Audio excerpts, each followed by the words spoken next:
Hello friends, അപ്പോൾ ഇന്നത്തെ ഒരു ഐറ്റം ഒരു കേക്കാണ് കേട്ടോ. അപ്പോൾ നമ്മൾ കുറേ ദിവസമായി വീഡിയോ ഇട്ടിട്ട് ഒന്നുമില്ല, എൻ്റെ ലാപ്ടോപ്പിന് ചെറിയൊരു ഇഷ്യൂ, അപ്പം അത് റെഡിയാക്കാൻ വേണ്ടിയിട്ട് ടൈം എടുത്തതാണ് കേട്ടോ. അപ്പോൾ ഞാനിവിടെ ഒരു കേക്കിൻ്റെ മിക്സാണ് എടുത്തിട്ടുള്ളത്. നമ്മൾ 4 കോഴിമുട്ട ബീറ്റ് ചെയ്യുക, എന്നിട്ട് അതിലേക്ക് നമ്മൾ ആ മിക്സ് വേറെ ഒന്നും ചേർക്കണ്ട കേട്ടോ. ആ മിക്സ് ഇങ്ങനെ കുറച്ചിട്ടിട്ട് നന്നായിട്ടൊന്ന് മിക്സ് ചെയ്തെടുത്താൽ മതി. വേറെ എക്സ്ട്രാ നമ്മൾ ഇതിലേക്ക് കുറച്ച് സൺഫ്ലവർ ഓയിൽ മാത്രം ആഡ് ചെയ്ത് കൊടുത്താൽ മതി കേട്ടോ. ബാക്കിയെല്ലാം അതിൽ ഓൾറെഡി പഞ്ചസാരയും പിന്നെ മൈദപ്പൊടിയും എല്ലാം അതിലുണ്ട്, ആ പാക്കിലുണ്ട്. പിന്നെ ഇത് ഞാൻ ഓവനിലല്ല കേട്ടോ വേവിക്കണത്. നമ്മൾ ചെമ്പിൽ ഉപ്പുണ്ടല്ലോ, ഉപ്പിട്ട ശേഷം നമ്മുടെ തട്ട് വെച്ചിട്ട് കേക്കിൻ്റെ മിക്സ് ഒഴിച്ച പാത്രം അതിൽ വെച്ച് മൂടിച്ച് ഒരു 40 മിനിറ്റ് ലോ ഫ്ലെയിമിൽ വെച്ച് വേവിക്കുക കേട്ടോ. അപ്പം തന്നെ അത് നല്ല രീതിയിൽ വെന്ത് കിട്ടും. ക്രസ്റ്റ് ക്രംസിൻ്റെ ചോക്ലേറ്റ് മിക്സ് ആട്ടോ ഞാൻ എടുത്തിട്ടുള്ളത്.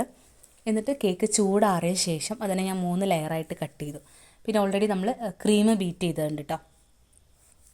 അതിൽ വേറെ എക്സ്ട്രാ ഒന്നും ചേർക്കേണ്ട. നമ്മൾ ആ തണുത്ത ആ ക്രീമിനൊന്ന് നന്നായിട്ടൊന്ന് നമ്മൾ ബീറ്റ് ചെയ്തെടുത്താൽ മതി.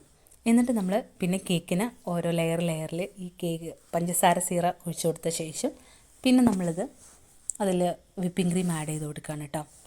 അപ്പോൾ ഇത് നമുക്ക് വേണമെങ്കിൽ പഞ്ചസാര സീറ നമ്മൾ ഒഴിക്കുന്നത് സ്കിപ്പ് ചെയ്യാം, ഇതൊക്കെ ഓൾറെഡി മധുരം ഉള്ളതല്ലേ. പക്ഷേ അത് ഒഴിച്ച് കൊടുത്താൽ ആ കേക്ക് നല്ല സോഫ്റ്റായിട്ട് കിട്ടും. നല്ല നമുക്ക് കഴിക്കുമ്പോൾ തന്നെ നല്ലൊരു ടേസ്റ്റ് ഉണ്ടാവും കേട്ടോ. പിന്നെ ഇതിൻ്റെ മുകളിൽ നമ്മുടെ ഓറിയോ ബിസ്ക്കറ്റ് ഉണ്ടല്ലോ, ഓറിയോ ബിസ്ക്കറ്റ് ക്രഷ് ചെയ്തിട്ട് ജസ്റ്റ് അതൊന്ന് ഇട്ട് കൊടുക്കുന്നുണ്ട് കേട്ടോ. അപ്പം ഇത് ചോക്ലേറ്റ് ഓറിയോ കേക്കാണ്, നല്ല ടേസ്റ്റാണ് കേട്ടോ. വെറും ഒരു 135 രൂപ മാത്രമേ വരുന്നുള്ളൂ നമ്മുടെ ആ കേക്കിൻ്റെ മിക്സിന്. അതിൽ തന്നെ ഓൾറെഡി വിപ്പിംഗ് ക്രീമിൻ്റെ ഒരു പൗഡർ ഉണ്ടാവും. പിന്നെ നമുക്ക് എക്സ്ട്രാ വേണമെന്നുണ്ടെങ്കിൽ കേക്കിൻ്റെ ഈ ഒരു വിപ്പിംഗ് ക്രീമിനെ നമുക്ക് വാങ്ങിച്ചാൽ മതി. അടിപൊളി ടേസ്റ്റാണ്. നിങ്ങൾ എപ്പോഴെങ്കിലുമൊക്കെ ഒന്ന് ഉണ്ടാക്കി നോക്കുകയാണെങ്കിൽ ക്രസ്റ്റ് ക്രംസിൻ്റെത് ഉപയോഗിച്ചാൽ മതി കേട്ടോ. അത് നല്ല ഫ്ലേവറാണ്, നല്ല ടേസ്റ്റുമാണ്. അപ്പോൾ നമ്മളതിൻ്റെ ഓരോ ലെയർ നമ്മൾ സെറ്റ് ചെയ്ത്, കാരണം നമുക്കിത് സെറ്റ് ചെയ്യുമ്പോൾ പ്രത്യേകത എല്ലാം മധുരമുള്ള സാധനങ്ങൾ. അപ്പോൾ നമ്മൾ ജസ്റ്റ് ഒന്ന് ടച്ച് ചെയ്യും, അപ്പോൾ നല്ല ടേസ്റ്റ് ഉണ്ടാവും. അപ്പോൾ ഒന്ന് വായിലിടും, ദെൻ ടെസ്റ്റ് ചെയ്യും. അങ്ങനെ നല്ല ടെസ്റ്റ് കഴിഞ്ഞതിന് ശേഷമാണ് കേട്ടത് ലാസ്റ്റ് ഇതിൻ്റെ ഫൈനൽ സ്റ്റേജിലെത്തുക. പിന്നെ മക്കൾ പിന്നെ ഓൾറെഡി അറിയാം, അവർക്ക് കേക്ക് അങ്ങനത്തെ സാധനങ്ങളൊക്കെ എല്ലാവർക്കും ഇഷ്ടമാണ്. അത് ഇഷ്ടമില്ലാത്ത ഒരു മക്കളും ഇല്ല. അപ്പോൾ പിന്നെ പറഞ്ഞിട്ട് കാര്യമില്ല, സ്വാഭാവികം. നമ്മൾ ഉണ്ടാക്കുമ്പോൾ ഇടയ്ക്കിടയ്ക്ക് വന്നതാ കണ്ട തോണ്ടി പോകാനൊക്കെ ഉണ്ടാവും.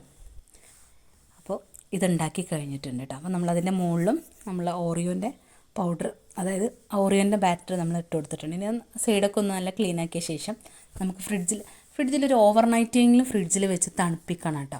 എന്നാലേ കേക്കിന് നല്ല ടേസ്റ്റ് ഉണ്ട്. കാരണം ഇത് ഫ്രിഡ്ജിൽ വെച്ചാൽ പിന്നെ ഫ്രിഡ്ജിന് അടയ്ക്കാനുള്ള ടൈം ഉണ്ടാവില്ല.